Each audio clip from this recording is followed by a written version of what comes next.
Welcome friends in today's session.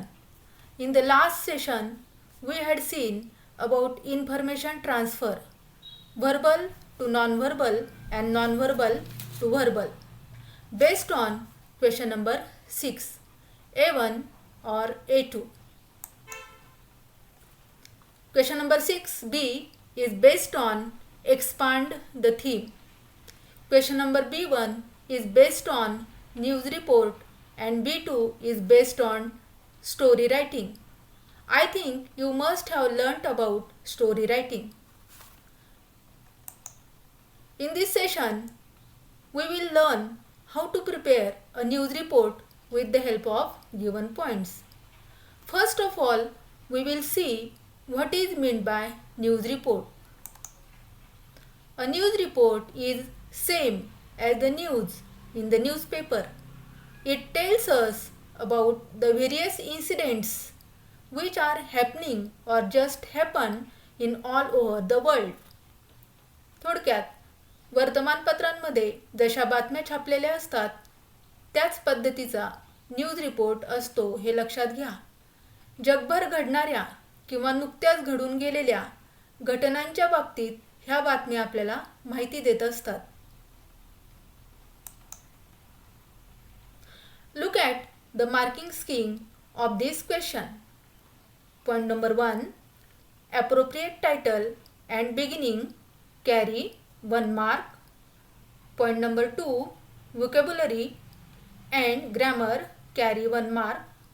म्हणजेच news report लिहित असताना योग्य त्या शब्दांचा वापर केला पाहिजे.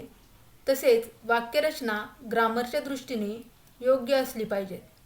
शक्यतो पॅसिव्ह व्हॉइसचा वापर करून वाक्यरचना करावी. Point number 3.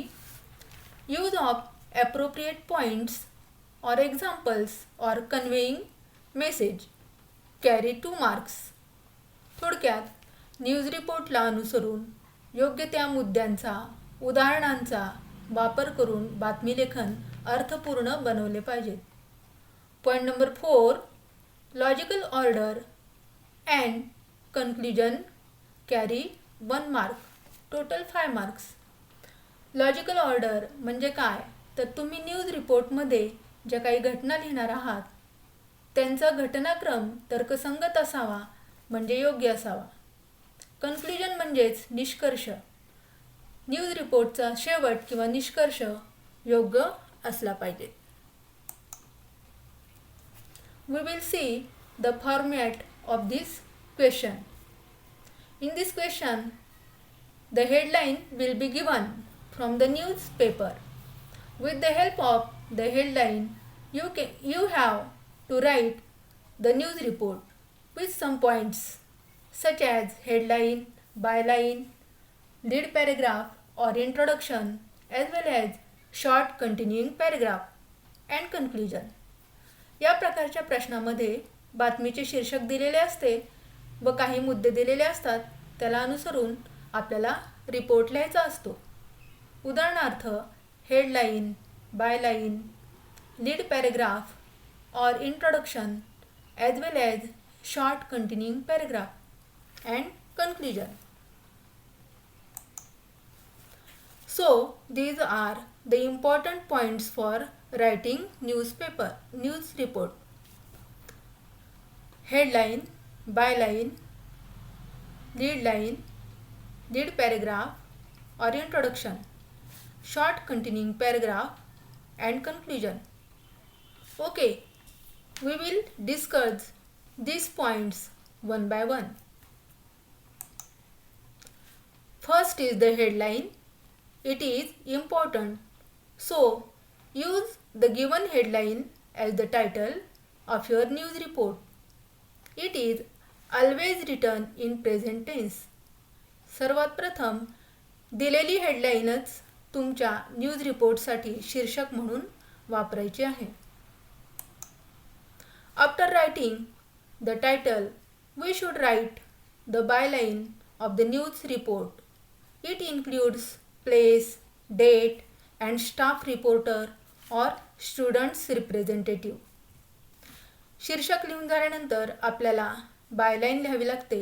यामध्ये आपल्याला जागेच्या किंवा गावाच्या नावाचा उल्लेख करावा लागतो, तारखेचा उल्लेख करावा लागतो, तसेच बातमी देणारा कोण आहे याचाही उल्लेख आपल्याला करावा लागतो. The next point is lead paragraph or introduction. This is the third part of the news writing and it is followed after byline. It contains maximum WH questions.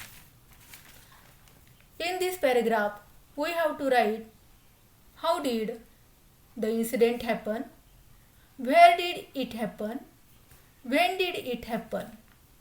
If you write the answers of these questions, you will be able to write the lead paragraph.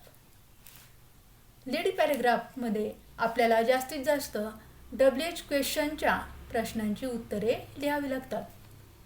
WH questions म्हणजे काय, तर ज्या प्रश्नांची सुरुवात how, when, where, what, why, however या शब्दांनी होते त्यालाच आपण WH क्वेश्चन्स म्हणतो.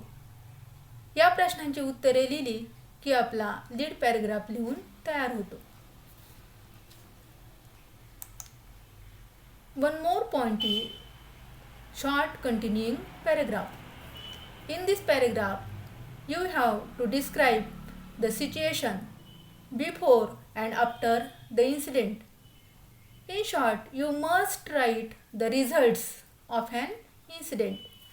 थोडक्यात या पॅरेग्राफमध्ये तुम्हाला घटनेच्या अगोदरचे व घटनेनंतरच्या परिस्थितीचे वर्णन करावे लागते, म्हणजेच घटनेचे परिणाम लिहावे लागतात. Last but not least, the last point is conclusion. In concluding paragraph, you must write about the reactions or opinions of important people. या शेवटच्या पॅरेग्राफमध्ये तुम्हाला घटनेविषयी महत्त्वाच्या लोकांची प्रतिक्रिया किंवा मते लिहावी लागतात, नोंदवावी लागतात.